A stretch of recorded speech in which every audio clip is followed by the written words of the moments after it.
All right, welcome to Halitics. It's Tuesday, the 17th day of December. Year's almost over, less than 2 weeks to go. And I mentioned last week, but just in case you're curious about my schedule, I'll be on for the rest of this week and probably off only next week on the 25th and the 27th, which is Friday. So otherwise, a pretty full schedule until the following weekend after this one, and then I'll be off. Until the end of the year, until next year. So that's where I am. And if you want to talk to me, obviously now's a good time. 240-242-5646. Just check the phone system, and it does work. I'm starting an hour later than I often do. I try to go at noon Tuesday through Friday when Arlen's in California. We always start at 2 p.m. Eastern when Arlen's on the West Coast, to give him just a chance to prepare before the show, since it's 3 hours earlier in California. But sometimes, the stories are tough, and I just don't really feel like getting into all of the grim, depressing news first thing when I get up. So it takes me a little time to wade into it. And that was kind of the story today, kind of the situation. And also, I really wanted to get my ducks in a row because, as you saw from the title, I question mark grifters, and I don't want to be accusing people, and I'm not. I want to be very clear. I'm not accusing in my question the folks in that picture of being true grifters. I may or may not have come to that conclusion, but I'm asking the question, something I think we should discuss. And it's really in the context of, can we rely on the institutional left and even the new media left to provide us with some kind of path, some kind of way to move in a better direction, to move away from ecocide, to move away from genocide, to move away from the nuclear brink that the Republicrats have taken us to, and towards a world really where, to be simple about it, everyone has enough and no one has too much. We talked yesterday with Arlen about the David French article. French is pretty much almost a paleocon, really an aggressive, I guess he's more of a neocon, because paleocons could include the isolationists, right, like the Pat Buchanan right. Buchanan was not a big proponent of aggressive projection of foreign power. French most certainly is. He is very big on our unwavering support for Israel, which includes, of course, destabilizing and ultimately toppling regimes. It includes the complete occupation, ethnic cleansing. He wouldn't call it genocide. I would, by Israel. And he certainly supports our war against Russia. He would argue, hey, it's all going so well. Russia's falling apart. We destroyed Assad. So therefore, we're better. We're safer. We're safer. Now, I reject that entire framing. I don't think we are safer to begin with. But even if somehow you could argue, well, there's less likelihood that American lives are going to be jeopardized by Russia or by Syria and Iran, I would say that's not the full test. That isn't the only things we should look at. We should look at the quality of life in the region. What will happen to the people who are living there? Are our actions going to make things better in the long run or worse? And I just don't see how they're going to make things better to have Syria, a failed state, taken over by terrorists, or to allow Israel to just keep bombing and bombing Syria to keep Al-Qaeda from taking power. I don't know how that makes things better for us in the long run, even if Syria's military capabilities are, for the moment, and perhaps for the long run now, completely degraded. But in the end, are we really better off? Are we better off if Russia collapses and you have warring oligarchs and warlords throughout that enormous region fighting with each other? Yeah, maybe they can't take us on, But is that really better for the United States in the long run to have a huge section of the world that's plunged into chaos? And even if you could argue, well, we're safer, weren't there better ways for us to be safe? Like perhaps working with the existing regimes and trying to reduce their sand off their roughest edges, work to make them more representative, treat their people better, use carrot and stick approach to improve the quality of lives for the people in those countries. Seems to me that's a much more effective strategy. That's what Reagan, not my favorite president by any means, that's what he did, and it worked, at least for a time, in Russia. So, to me, the present trajectory this country's on is just awful, and it doesn't matter whether it's a Democrat or Republican in the White House. They're basically two sides of the same neocon, neoliberal coin. We'll see. Maybe Trump, he's a bit of a wild card. Maybe he'll pull back on the worst instincts of the current administration. We'll see. I'm, to be honest with you, not optimistic. If you want to join me, 240-242-5646. And I'm not optimistic, and what we're going to talk about, what I'm not seeing is, at least as far as I can tell, any effective strategy either by the institutional left or by the new left media, at least by some aspects of it. Not all, obviously. The new media left is very, very diverse. It's a huge ecosystem. I consider myself to be a very small and pretty well unknown part of it, but still part of it. And yeah, we are proposing, some of us, Brianna Joy Gray is a good example, but there are some others as well. Don't push me on it, but there are some others, I'm sure. Yeah, Katie Halper, maybe Do Dissidents, who are pushing for what we believe to be potentially successful and effective replacements for the I don't want to call it a duopoly, but for the single party, the billionaire party system that we have right now. Gaza death toll rises as Israel commits more massacres. So that's today, December 17th.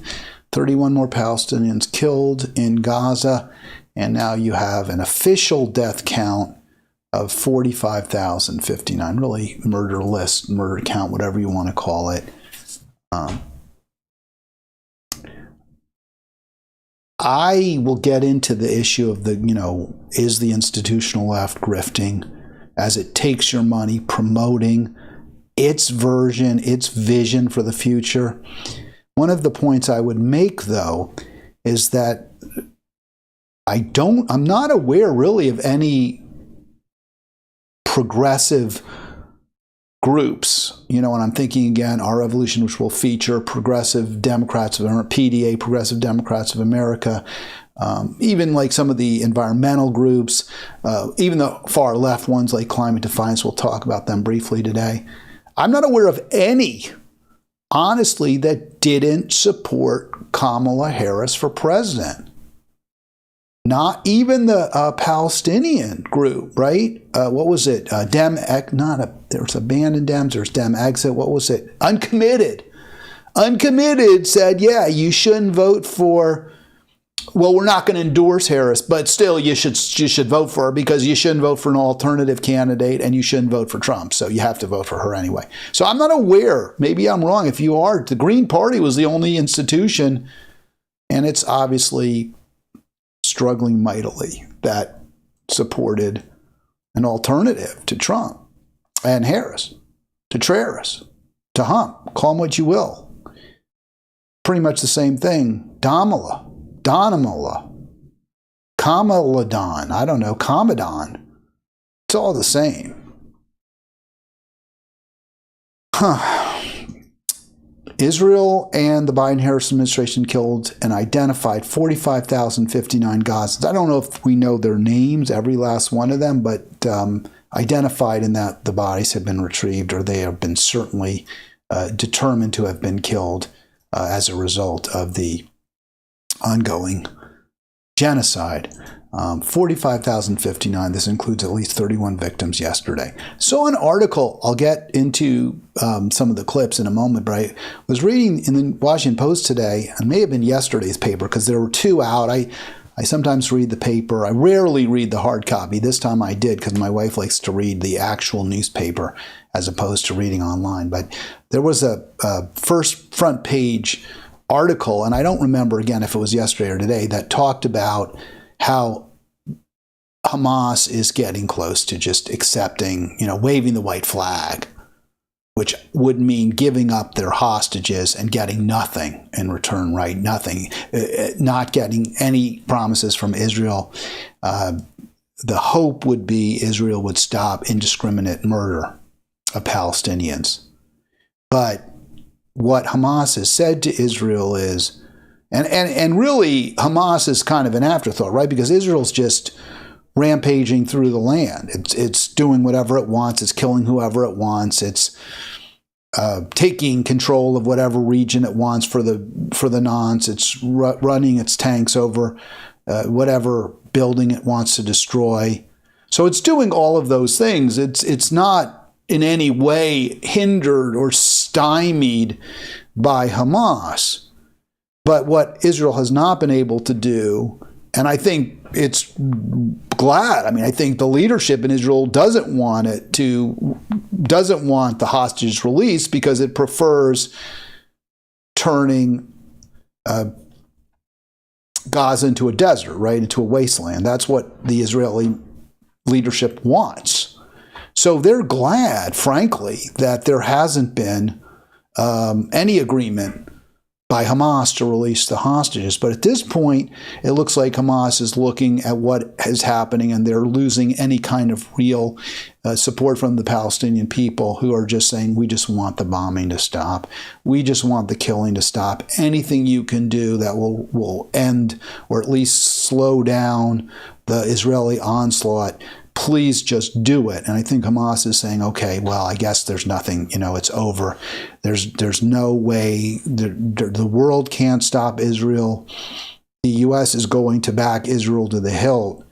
So even though we know the Israelis are murderers, we know that if we release the hostages, we're not going to be safe. We're not going to have any enforceable or even unenforceable agreement. Maybe we just do it because they probably will kill a few less of us if we do release them. So I guess that will be touted as victory by Biden-Harris. I guess if that happens.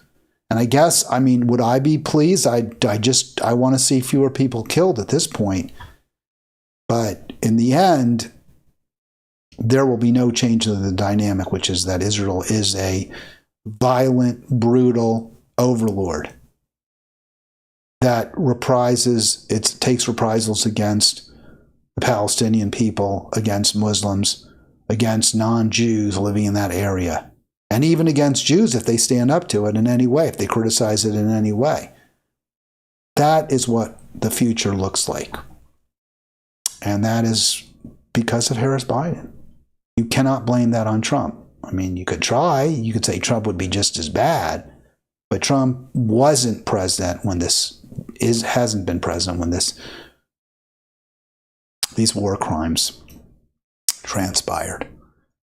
240-242-5646. Given just how awful Harris Biden have been, you do have to say to yourself, how could the institutional left have backed them to the hilt? And given that they did, and I know the answer is always, well, but Trump. At some point, there really do have to be some lines that you draw, especially when we're at a point where it's not clear by any means that Harris Biden would be less horrific, or Harris would have been a less awful, less atrocious, less immoral president. And apparently, even, by the way, hey, Ari, we're on the wrong side of history, no question about it. But I don't know that there's going to be much history, right? History is written by the winners, and right now we're all going to be losers. Has Nathan J. Robinson, I criticize Nathan J. Robinson, and I'm going to play a clip in which I think he just was wrong. He calls Harris's campaign a scam.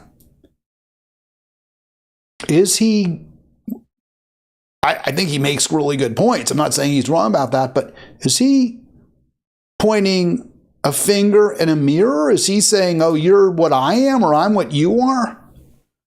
Let's play a little bit from Robinson. He has some good details in here, which might as well come from him as anywhere else. So there's new reporting out that raises an important question, which is how much of Kamala Harris's campaign could be considered an outright scam perpetrated against anti-Trump voters who had their money taken and squandered on essentially nothing.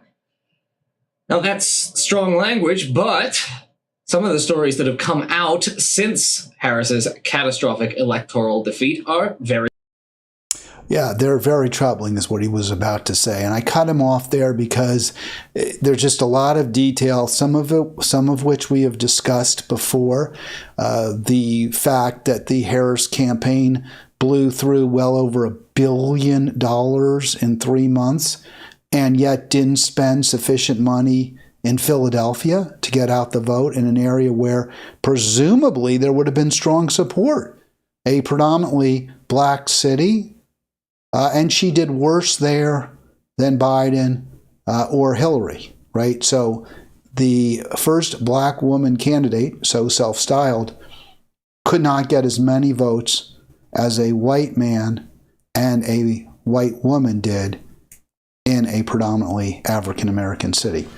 Well, that's a pretty significant failure, especially a campaign that brags about raising more money than any other campaign ever did. That's pretty bad. And, you know, he goes into some more detail. We talked about how the money was spent on big ad buys, which profit the campaign managers, which allows them to skim part of the buy. Talks about, well, let me play a little bit more from Robinson, which is really interesting because he doesn't pull punches. And you'd think when you read this that maybe he would say, we need to go in a different direction, right? This party, this method of campaigning, of politicking, is a loser. It's a loser for the campaign. It's a loser for us. Even if you win a few races in the end, it leads to a caucustocracy, right? Rule by the worst. It's interesting. Krugman calls Trump's campaign, Trump's win, a victory for the caucustocracy, but so would have been Harris's, as you can certainly tell from the absolutely awful way she ran her campaign.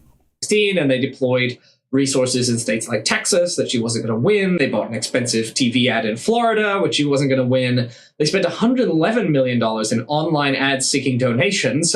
That's ads asking for money to pay for more ads asking for money. Someone stop that. That's like a big deal, right? I mean, they keep sending out these fundraising emails because they want more money that they're going to use to send out more. I mean, it's clearly some kind of scam. And there are beneficiaries, right? I mean, the emails have to be paid for. You have to pay the people who send them out. You have to pay for the bandwidth that you use. They use these very powerful programs. I know this because I did this for our revolution. They use these powerful programs that can send out thousands and tens of thousands of emails in an instant.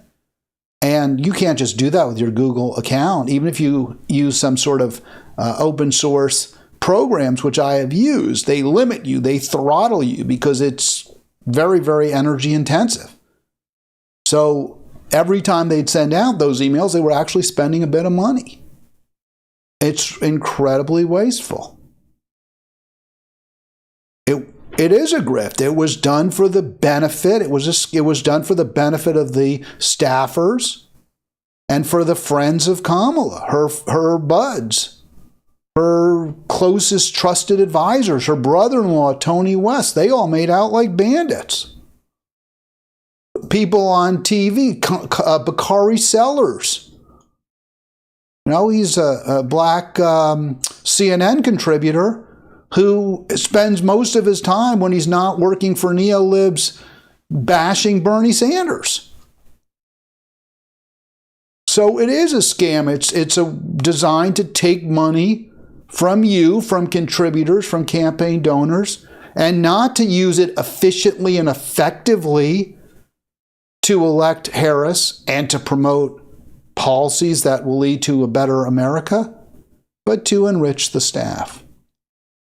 You'd think, though, would Robinson recognize, well, maybe then these aren't people I should have supported. Maybe I shouldn't have backed them.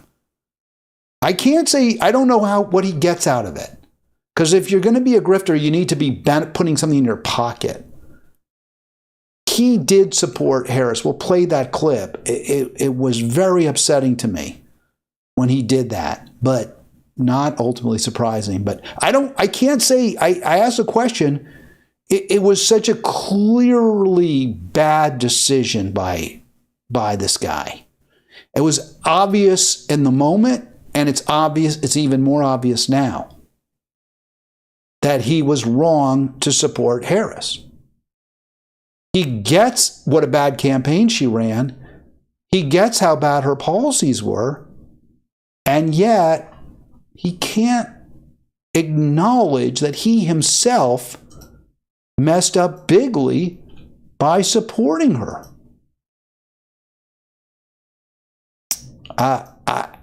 I can't call that a grift, because I don't, unless I could point to something specific he got out of it. So I won't say it, but I asked the question because I'm trying to figure it out. It seemed like such a bizarre decision to say I'm supporting Harris when all the evidence showed she was not deserving of support. And the arguments in support of her candidacy were weak, failed. You. I think for me also, I think that I would definitely prefer that Donald Trump not win, because I think it's going to be worse on pretty much everything that I care about. I also think that climate and nuclear proliferation and the war in Gaza are probably the most morally serious issues. That's true. All right, so let me stop it there. So he says the most important: climate, nuclear proliferation, the war in Gaza. Obviously, with the war in Gaza, Harris, Biden are horrific, are awful. You can't defend what they've done in any regard. And Robinson doesn't try to. He talks about the climate, which Glenn will address, and he talks about nuclear proliferation. Well, we're virtually involved in a nuclear war with Russia. I don't know how you could argue somehow, some way, that this guy's better, that Harris would be better than Trump on that issue. And he doesn't argue that. He says, these are my most important issues. That's why I think we have to defeat Donald Trump and support Harris. But he doesn't explain how she's less awful on any of those issues. Let's play the clip. You're saying just a little bit earlier that Joe Biden is as friendly to fossil fuels as the Republican Party. I mean, so is there really any meaningful difference in terms of the impact on climate change, for example? No, I don't know. So think of that. Is there any meaningful impact on climate change? This is before the election. Robinson is explaining why he supports Harris. Now, we just have played some clips after the election where he calls her campaign a scam. Does he acknowledge now that he himself was scammed? Will he say, yeah, I got it wrong too? I'll play a clip from, the recent video, but just let's go back and hear his answer, because if he could come up with a pre-election justification, you'd say, okay, well, he had a reason for voting for her that makes some sense. Did he? We know that. I don't know if it's actually the case that. I think Donald Trump's climate policy would be worse than Joe Biden's. Because he doesn't come up with any answer. He just says, well, and that wasn't the question. The question wasn't, will his policy be worse? The question was, is there any meaningful difference in their impact on the environment? And according to Greenwald, Robinson already said, yeah, Biden, Harris are awful on the environment. What he says. Basically, he says we're going to tear up every single climate what he calls the Green New Scam. He talks as if the Green New Deal actually happened. He says, we're going to tear up every single effort and we're going to ramp up fossil fuel production as much as possible. All right, so that's he talks, right? Trump talks a bad game. Biden doesn't talk. Harris don't talk as bad a game, although Harris did talk a terrible game. Remember her justification for allowing fracking? Yeah, we can still grow the economy and allow fracking. I mean, that's completely missing the point. But she didn't understand. I don't think she understands the issues anyway. She's purely a political animal. The actual policy matter to her not at all. Just whether I get elected. And that's it. Bottom line. Period. Let's go back to just one more clip because he's saying that Harris campaign was a scam. But then he argues, he claims, but I wasn't a victim. I wasn't scammed.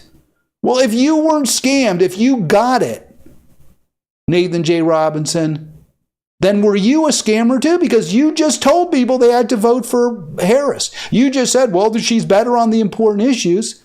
And you just acknowledged she ran a horrible campaign. She stole, presumably is what you mean, from her donors. So were you part of that grift of the Harris campaign? I'm curious because I don't know what you got out of it. What are you hoping to gain from support? What did you hope to gain from supporting her? What do you hope to gain from not renouncing your support for her now? Job. So I think we need to keep the focus largely on Democratic Party policy failures, messaging failures. I mean, I think we need to think about, So he's saying, hey, despite what a terrible campaign she ran, despite the fact that she burned through over $1 billion and spent it in a super inefficient, ineffective way that benefited the top leadership in her campaign, including presumably herself. Despite all of that, he's saying the real issue here is her policies, which I, by the way, agree with. But if the problem was her policies, Nathan, again, I don't get why you supported her. Maybe you didn't know she was going to run a crappy campaign, although the signs were there from day one. But the policies were clear as well. They were incredibly clear. Every opportunity she had to voice a progressive position on any issue, she declined to take. She went the other way. So again, were you scammed? Are you a grifter? Did you grift? What's going on here? Stand for. And I think the primary reason why Kamala Harris did not attain popularity was because she didn't really have a very good message, because she didn't know how she was distinct from Joe Biden, because she mostly was saying, I'm not Donald Trump, whereas Donald Trump was saying, I'm going to solve all of your problems, and I'm going to solve all of your problems is a better message than I'm not that guy, if that guy's telling you he's going to solve all your problems. So I mean, I've identified that as the core of the Harris campaign's problem. I think they're out of touch. But I do think we actually need to examine what kind of operation, what kind of organization the Democratic Party is, and what kind of organization the Harris campaign was. Because it might not be a scam on the level of Bernie Madoff or a lot of the crypto scams out there, but it's deceptive and it's wrong to take people's money saying that, Trump is an existential threat. He is a massive threat to our democracy, which I believe that he is. I think Trump is a major threat, mainly because of climate change, which is one of the issues that the Harris campaign really didn't push. In fact, they embraced fossil fuels during the campaign. I thought. I'm going to stop there. I don't need to play more of it. Why did you support her? You said you didn't talk about democracy as being the biggest threat. You said the biggest threat, and I pretty much agree with this, is the ecocide, right? The collapse of our ecology completely, which it's already unraveling in very quickly. But again, it's not as though, and Glenn Greenwald called you on it. Harris Biden ain't better in terms of impact They ain't better. So I'm trying to, again, did you fall for the scam? If you're not going to defend the vote, and you're not, it doesn't seem like you are, Nathan, or to the extent you want to defend it, you can't. What happened? Is it time? Will you talk about what we need to do differently? That we can no longer support Democrats? I looked through this, I looked through the entire transcript.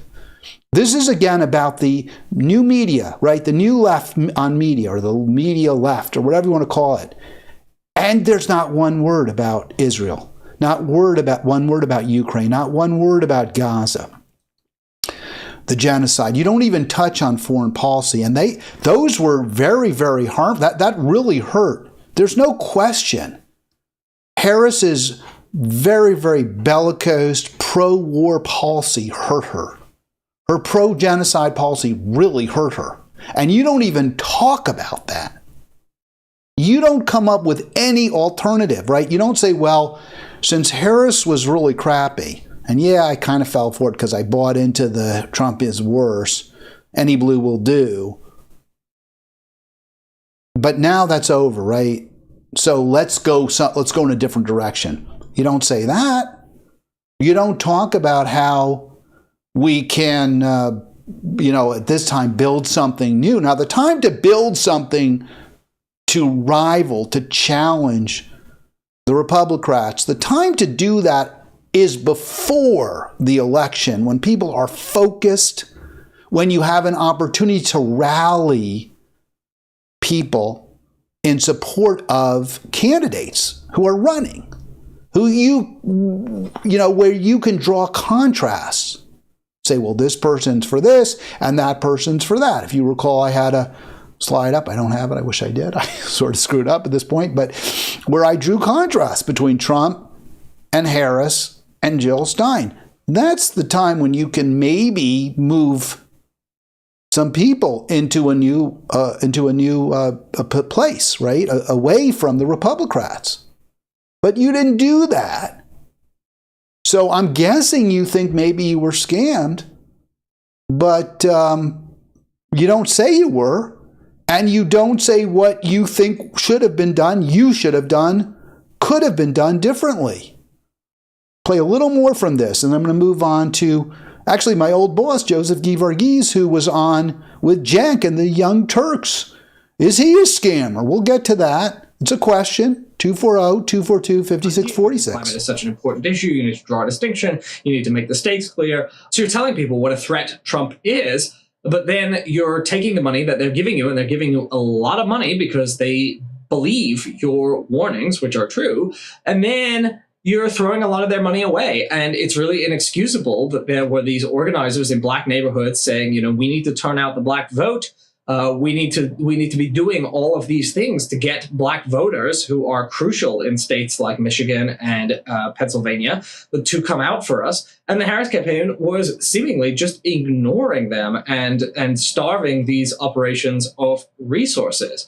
And maybe that was just foolishness, or maybe that a lot of it was because some people were diverting resources to themselves. It certainly seems like a lot of contractors. We have this from people like James Carville and John Morgan, who are not, radical lefty critics like myself. They are consummate party insiders, party elites. And they're saying that the Harris campaign maybe set a lot of money on fire, and we don't really know where some of it went and who was massively overbilling. And I think that the people who gave this campaign their money, who put their confidence in it, I think they deserve answers on this. And I think they deserve to have campaigns that are actually trying to win and are not captured by people who don't really have a stake in whether the campaign wins or loses, because they're just there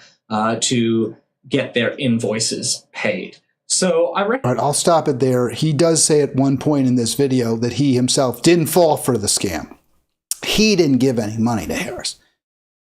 So your critique, Nathan J. Robinson of the Democrats, seems to me spot on.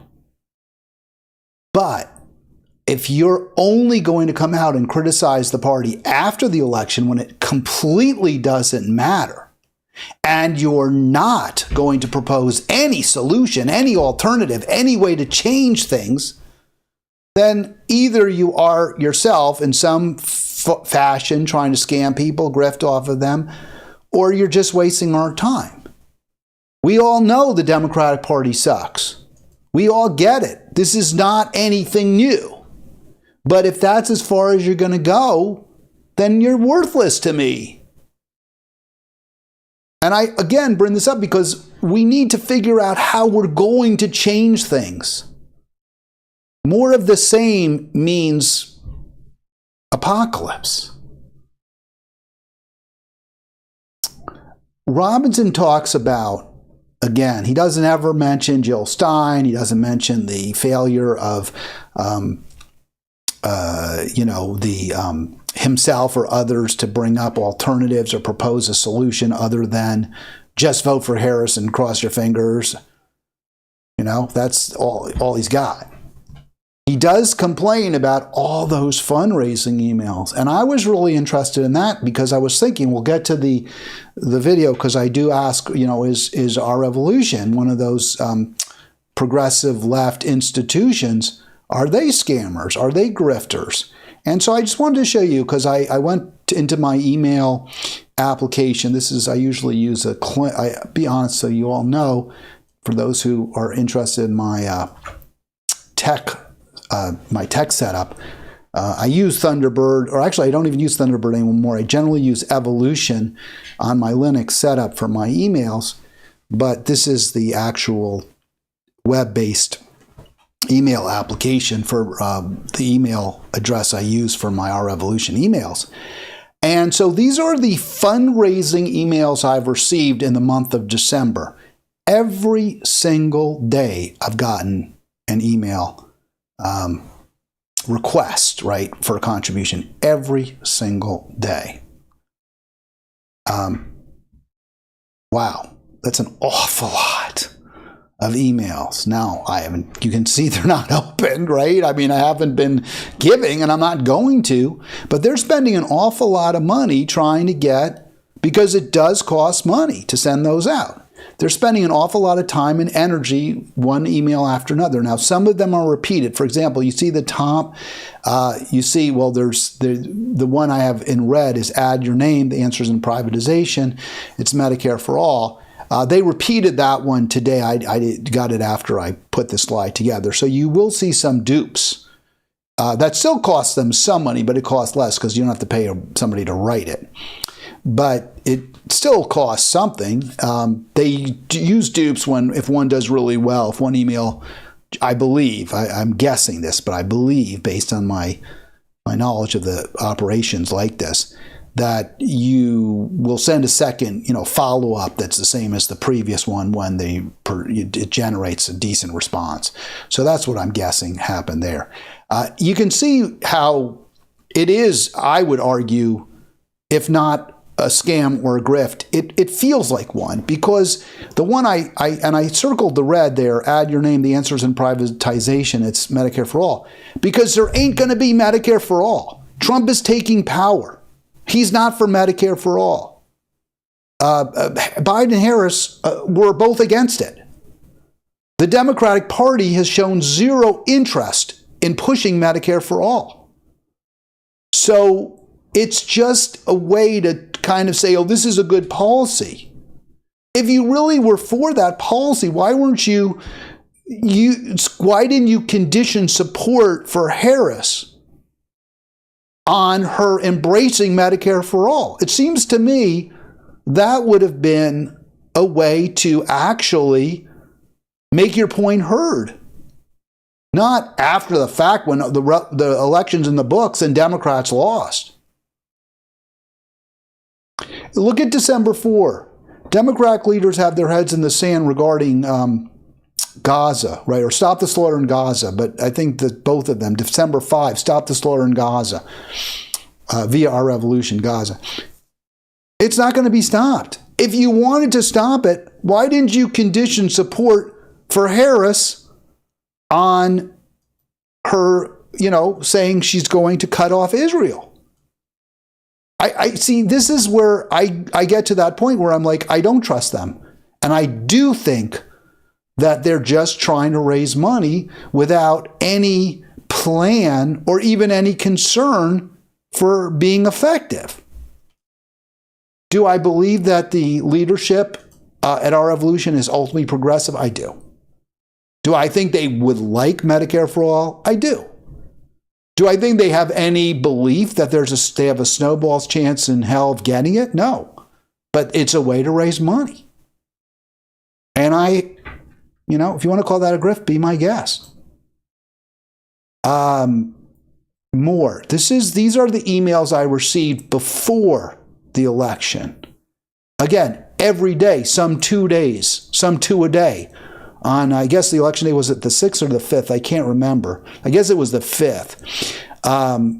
2 on election day, 2 on the Monday before election day, then every day at least one, 2 on the 30th. And these emails are designed to kind of scare you, get you nervous, right? Activate you, agitate you. Bernie's warning. Kamala has a Pennsylvania problem. Bernie sounds the alarm. VP Harris is focused on the wrong voters. So I highlighted that twice. Highlighted that because I guess it was another one of those effective emails in terms of fundraising. But their argument was, what they said in that, I believe, is that we'll focus on the right voters. We'll go get out the vote for working class and the AOC Trump voters, because there were famously voters who voted for AOC and Trump. We're going to go out and reach out to those people. I don't know if they did. Maybe they did. But it still strikes me as an odd email, because wouldn't you say, okay, Kamala Harris is campaigning with war criminal defender and apologist Liz Cheney. She is giving the back of her hand to progressives, to labor leaders who want to campaign with her. She doesn't want anything to do with them. They're toxic to her. She's not staffing her campaign offices in critically important, crucial districts like Philly. So wouldn't you say to yourself, maybe we shouldn't be supporting her? Maybe this is somebody who doesn't deserve our backing. Especially when on policy, as Robinson told us, she's that awful. So what are you getting for this? What did you get out of backing her? That's why I question, are they grifting? I don't know what else to say. Because in terms of policy, they got nothing. And both of these guys, right? What did Cenk get? Cenk was for Harris. So I just want to show that title. Bernie Sanders' political organization says populism is better than identity politics. So that's a wrong title. Bernie Sanders has nothing to do with Our Revolution at this point. Yes, he may have helped start it. Yes, Jeff Weaver and Larry Cohen and Nina Turner were there at the beginning. Those were former Sanders staffers. But Bernie's, he barely even goes on any of their calls. He doesn't, one of the points that Robinson made when he was criticizing Harris is that the emails that were sent out, the fundraising requests, never really asked for any meaningful input from voters. There were no meetings held. There were no rallies of any sort. It was all simply send us money. So I want to say Our Revolution doesn't do that completely. They do have some meetings. But my problem with those meetings is they don't let the members speak. They don't listen to them. We used to have, in Maryland anyway, and there's still one active group here, which I really appreciate. But we used to have these monthly meetings, or every few, even on Zoom, we'd have meetings, and we would talk to each other and we would listen. And everyone who went got a chance to speak and express their opinions about policy that we were, whatever policies we were promoting, whatever candidates we might be backing. There's none of that now. Our Revolution has these national Zoom calls. You don't get to speak. You can put your comments in the text, and if the minders don't like the comment, then they delete them, and if they don't like your comments after a while, they delete you from the meeting. So it's top down. It's completely anti-democratic. Their focus, their goal is not ultimately to build a progressive, egalitarian organization. It's to promote an agenda that they apparently like. I can't see that as anything but very, very problematic, if not a grift. Let's listen to, because he's a smart guy, Joseph, on there. He's got some good things to say. I would appreciate it if he used that mind to actually sit down with staff and with membership and figure out how can we effectively make change. But that apparently is not the primary concern. Well, not a whole lot went right. I think we had economic populist candidate who ran. That's Donald Trump. He ran as a worker champion. He went to the Midwest. He said, don't sell your homes. Jobs are coming back. He promised working men and women that he was going to fight for better wages. He was going to fight to make sure that they had what they needed for their children to have a better life. And on the other side, you had an establishment Democratic candidate who pulled punches primarily because she was captured by the corporate class and the donor. I'm going to stop it there for a second. So I think a lot of what he has to say is spot on. And I especially appreciate that Joseph made the point that the populist in the race was actually Trump. It was not Harris, it was Trump. Trump was the populist. But I say then, if that's the way you view it, and it's correct the way you view it, why did you support her? Why did you make calls for her? What did you get out of it? You didn't get any policy approval. You didn't get any conditions met of any sort. So if she was the corporate candidate and you just said she was captured by the corporate class, she wasn't captured. She's part of it. She's all in. That's who she is. She wasn't captured by it. She had her brother-in-law who's a lobbyist for Lyft or Uber or whatever it is. Tony West, the guy who watered down any aggressive settlement that might have been reached with the big bank fraudsters in 2000, after the 2008 crash. It wasn't that she's captured. That's who she is. But what I don't get, Joseph, is since you understand this, why'd you support her? And are you now prepared to say, yeah, we shouldn't have supported her. We're going to go in a different direction.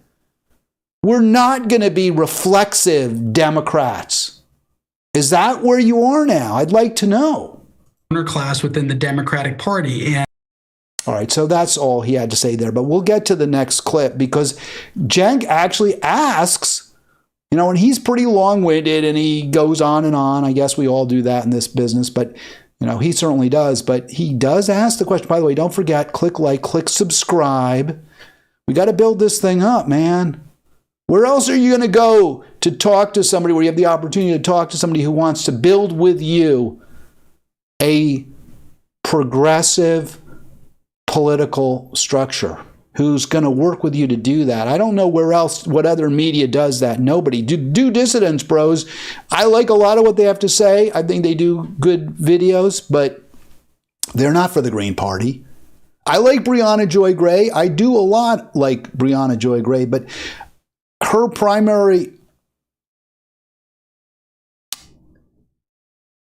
focus and mine are similar. But she focuses more than I feel is appropriate, far more, and I think in a counterproductive way, on identity politics. You want to build a progressive, pro-worker, pro-family, pro-life party, where else are you going to go? Click like, click subscribe. Organized, and the Democratic Party has walked away from organized labor and the working class, and that's the problem. And we call that out, and they call us traitors, and that's no one calls them traitors. That's just a lie. I mean, I shouldn't say it's a lie. I don't want to use tendentious terms like that. I have not heard our revolution called traitors. What I've heard them called is progressives. What I've heard them called is, on occasion, part of the circular firing squad. But he says we're not traitors. That's ridiculous. He's right. They're not betraying the Democratic Party in any way. Ultimately, they are sheepdogging people to vote Democratic. They don't even mention the name Jill Stein. The name Green Party does not ever come up, at least not from our revolution, in any forum that I've been part of. If it is brought up, then they swat it down. It's not considered an alternative. They are setting the Overton window to the right of the Green Party. Your options, at least as far as our revolution is concerned, is the Democrats or the Democrats. And that's it. Yeah. So what do we do in the next primary if one of them wins? So look, obviously in the primary, we're all going to fight for an economically populist candidate. And I'm going to give it everything I got to make sure, because if not, the Democratic Party's almost dead. Like, so if instead of picking a Bernie Sanders like a candidate, they pick another corporatist like Pete Buttigieg or Gavin Newsom, I'm not going to support them. I'm not going to tell people. So it's easy for Cenk to say that now, right? But he does say it, and I give him some props. That's on the record.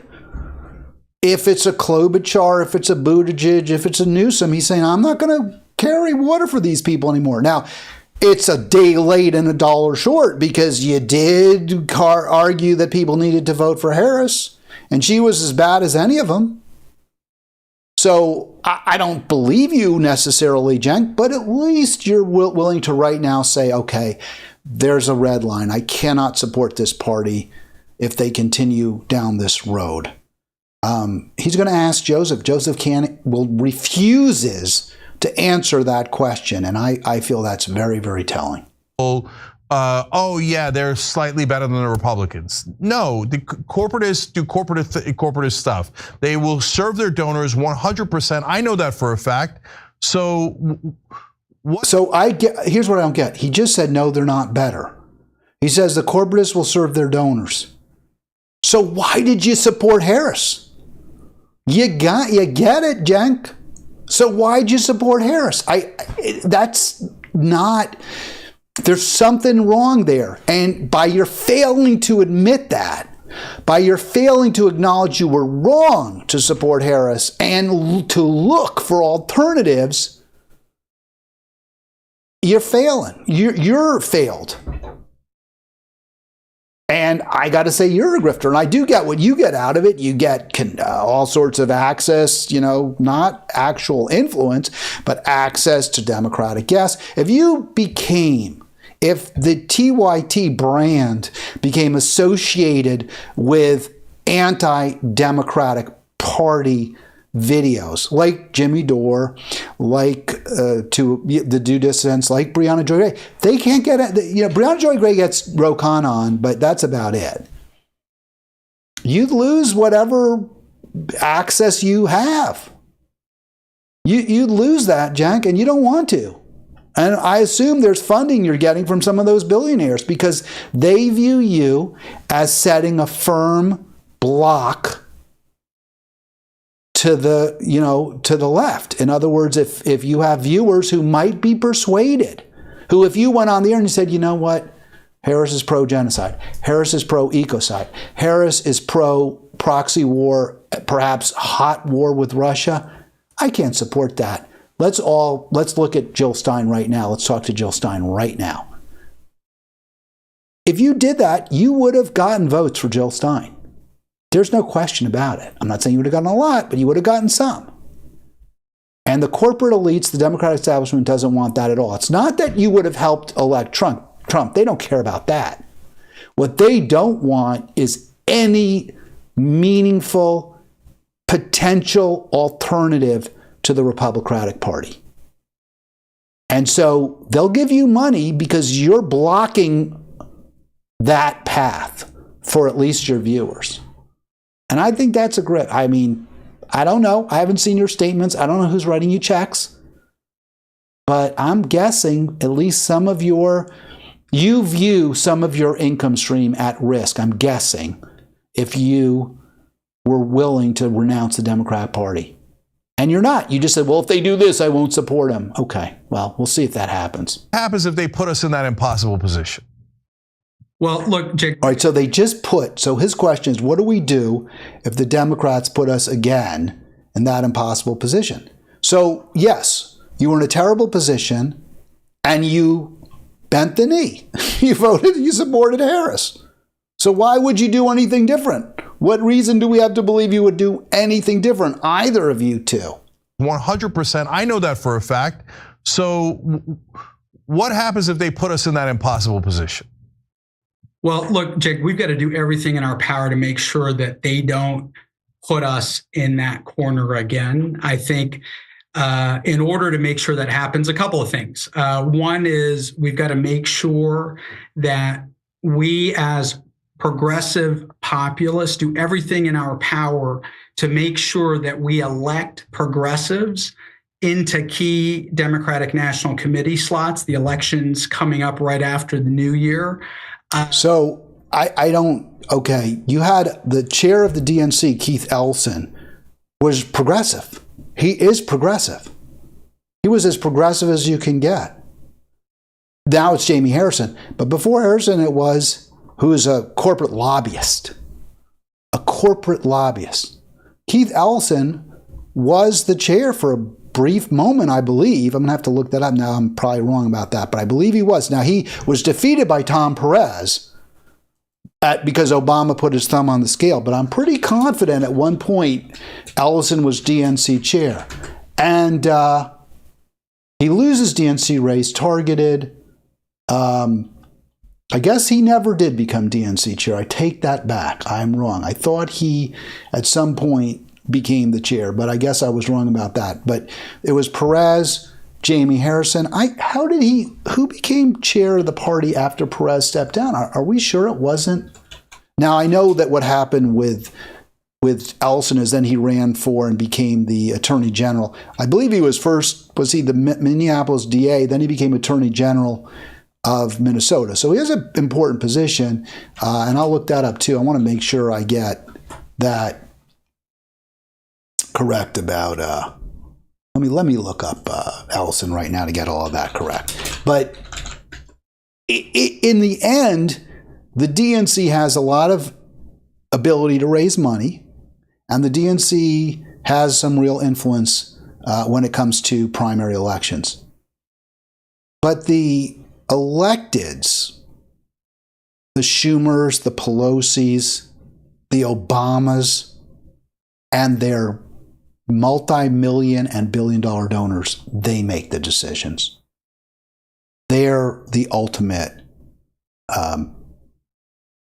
deciders.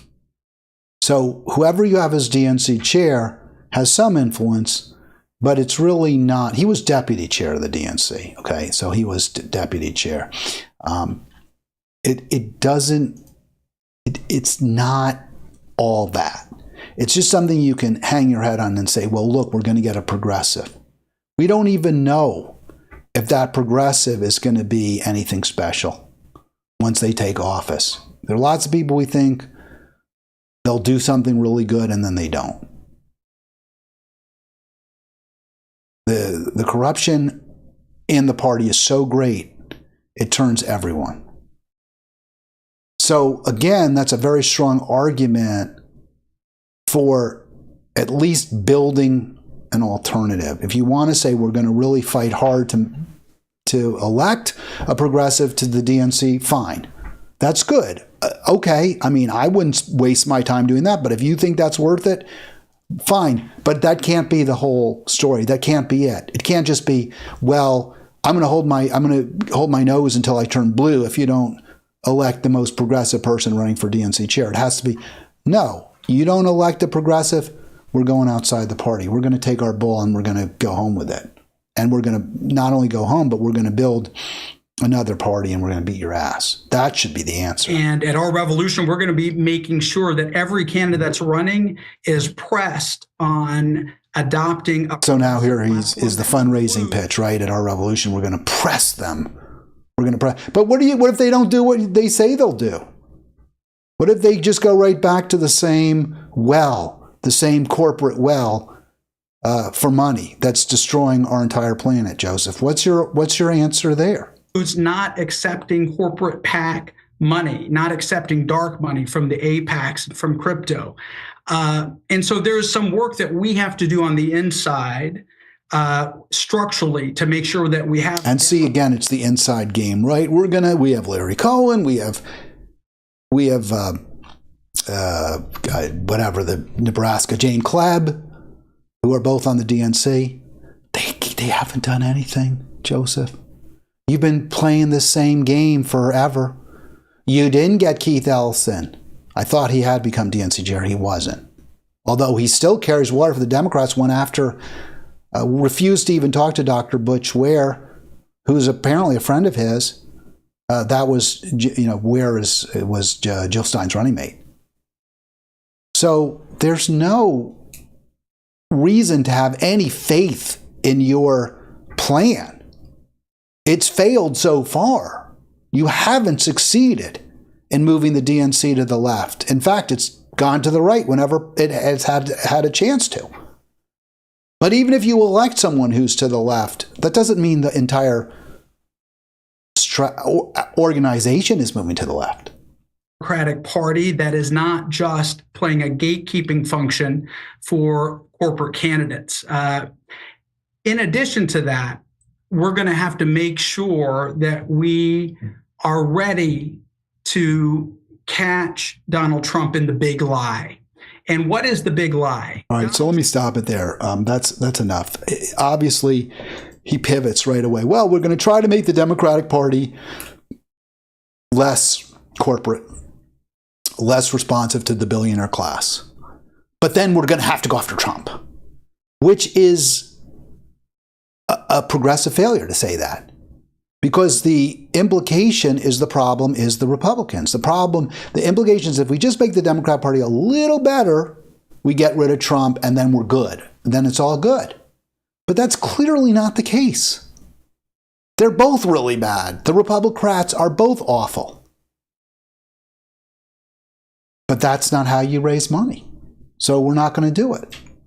And Cenk never presses him. He never says, well, you didn't really answer my question. Are you prepared to leave the Democratic Party? Are you prepared to support alternatives? Are you prepared to support independence? That's what Bernie said. We have to have a discussion. We have to look at the possibility of supporting independence.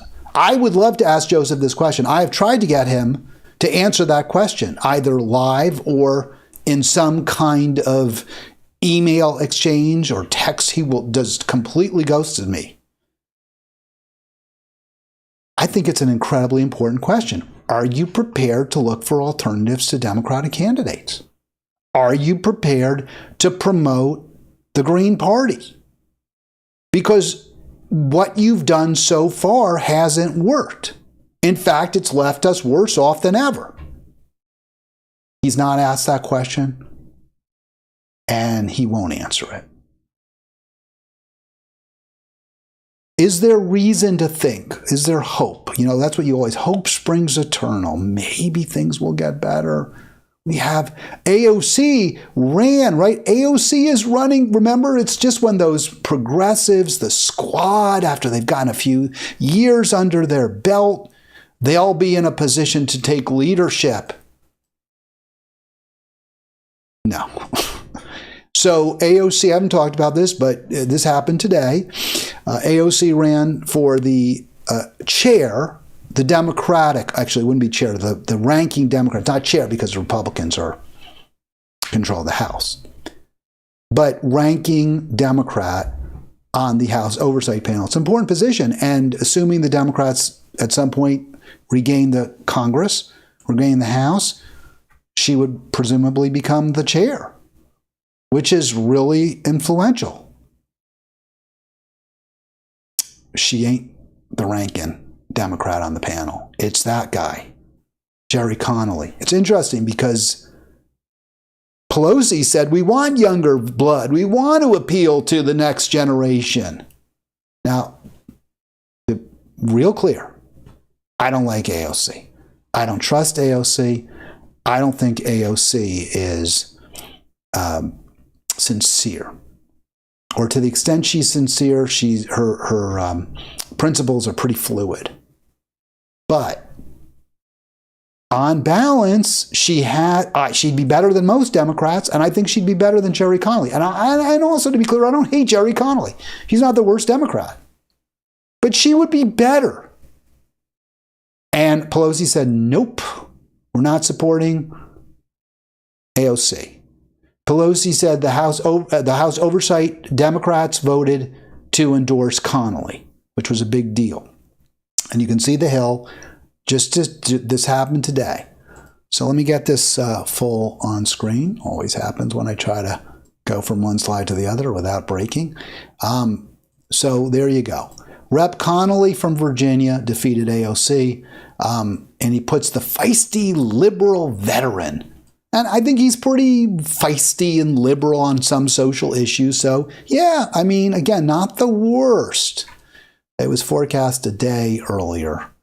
When the Steering and Policy Committee, following Pelosi's lead, said, no, we want it to be Connolly. We don't want it to be AOC. We don't want to give her. So despite all of her kowtowing, right, to Democratic leadership, carrying water, her speech, her full-throated support for the genocider at the DNC, it didn't matter. We don't trust you. That's what Pelosi is saying. We don't trust you, AOC. You're not one of us. You're not our kind. You picketed outside my office. You have too often gone after Democrats. And it's not like you're a conservative Dem who's going after you. That's fine. We have no problem with that. We have no problem with our Israeli lobby going after people like Ilhan Omer or Tlaib. That's fine. We have no problem with Richie Torres taking down Jamal Bowman. That's good. But you go the other way. That's not allowed, AOC. So those are all reasons that they supported Connolly. But here's the biggest reason, I believe, and it's not talked about. But there you go. Look at how they raise money. AOC raises far more money. So you'd say as a fundraiser, we'd rather have her. Now, that said, Connolly doesn't need a lot of money. She's a star when it comes to fundraising. You'd think that's who they'd want. But she gets most of her money from small donors. He gets his money from the big, the corporations, people who give a lot of money. And he takes lots of PAC money. 36% of his contributions, I guess in the past few election cycles, have been from PAC contributions. He's gotten almost nothing. That means not just that he'll be able to raise more money in the future, which of course they care about. She'll always be a better fundraiser than he'll be. But what it means is he's controllable. He's not going to go too far. He's not going to take on the military-industrial complex. He's not going to use rhetoric that we're not happy about. He's not going to take on the for-profit healthcare industry. So we support him. That's your Democratic Party. That's the Democratic Party that Joseph Guy Verghese will not commit ever to leaving. He will not commit to campaigning against. And for that reason, I'm not going to support them. Now, would I call them grifters? I don't know. I have real problems with what they spend their money on. I don't think it's effective. I don't think it's efficient. You make that call. And I'd love to hear from you if you think it makes sense to give money to them, if you think it makes, and more likely that we'll get progressive policies. I'd be very curious. You can certainly post. I think the best place to do that, really, I'd love to see it in Halitics on Facebook, or just, comment, or call me tomorrow, or call me on Friday for the free-for-all. I have more stories. We'll get to them tomorrow. I want to talk a little bit about climate defiance, another progressive left institution, a very recent addition to that ecosystem, but there. And also, I was really interested in the debate over whether it's okay to be happy at the killing of the CEO, the healthcare CEO. I was really interested in the online debate. So I'll get to that as well. That'll do it for me today. I'll see you tomorrow, and I will effort that noon start time. That is my preferred start time.